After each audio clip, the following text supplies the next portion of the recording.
Kenya gathered to mourn a legend, but the farewell turned into chaos. Tear gas, gunshot, panic, 3 dead, possibly more, and a nation asking, how did Raila Odinga's final goodbye turn bloody?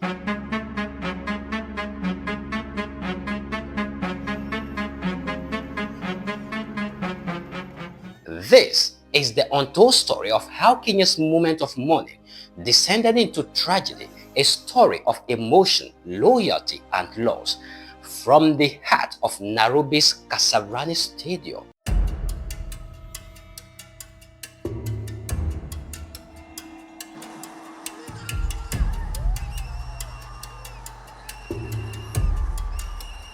So come with me, let's dig into the tragic incident shaking the foundation of Kenya and the rest of Africa. You are watching First Africa Voice, where we tell Africa stories raw, real, and without filters.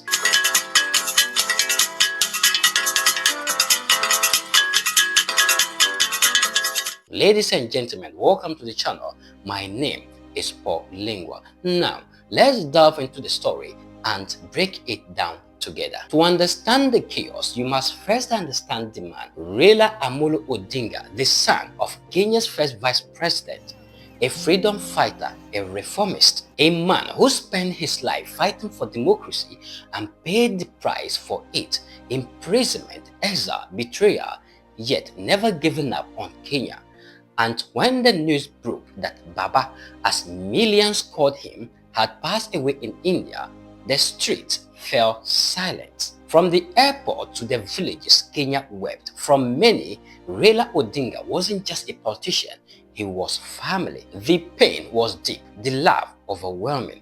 Thursday morning, Nairobi skies were filled with sorrows and sirens. Odinga's body arrived from India. The government briefly shut down flights at the Jomo Kenyatta International Airport because the crowds were that massive. From the airport to the Moi International Sports Center in Kasarani, a sea of people moved as one. It was supposed to be a moment of unity, but it soon turned tragic. When the gates of the stadium were breached, police responded with tear gas and gunfire. Panic spread like wildfire. Within minutes, the funeral ground had become a battlefield.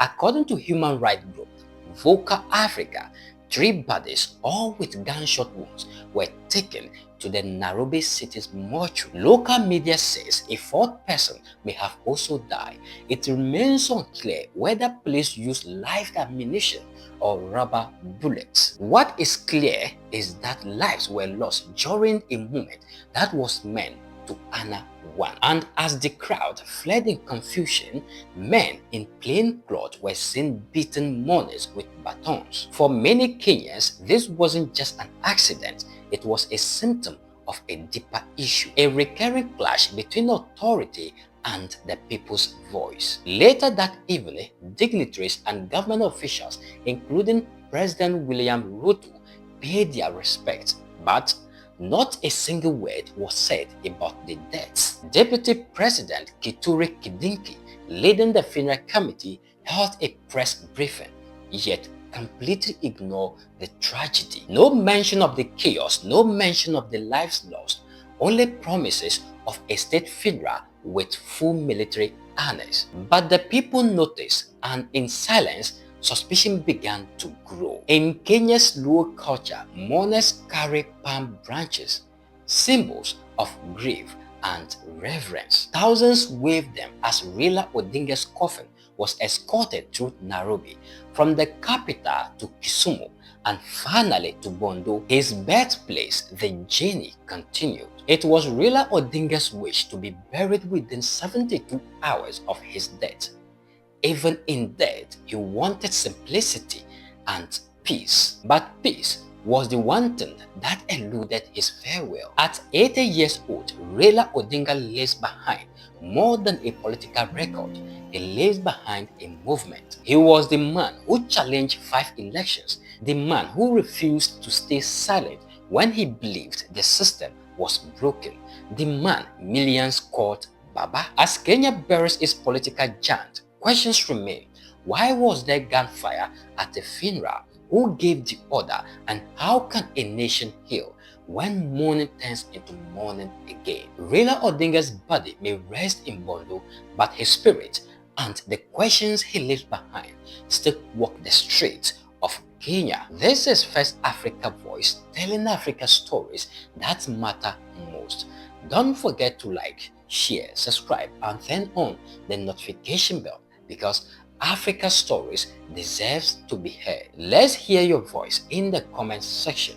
We do know that far as there are more men on earth, certainly there are more opinions. Until next time, think for Africa, stand for Africa, and keep your voice loud. Well, the dew of the day has crept upon our thoughts, and nature must obey its necessity.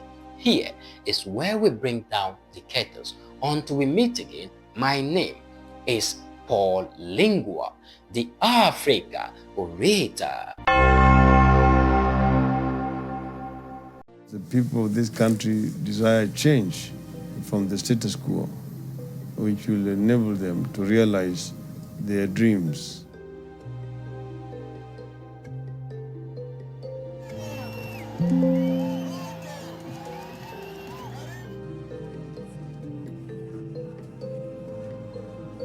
Raila Odinga, wanipatie mimi kazi.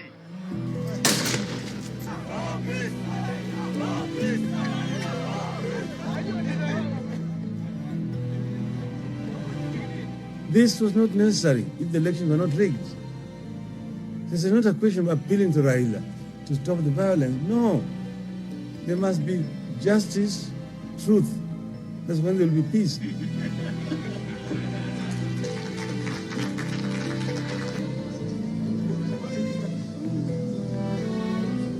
No one could have thought that out of the bitter harvest of the disputed elections and the violence that pitted our people against each other just 2 years ago, we would be witnessing today the birth of a national unity that has eluded us for more than 40 years.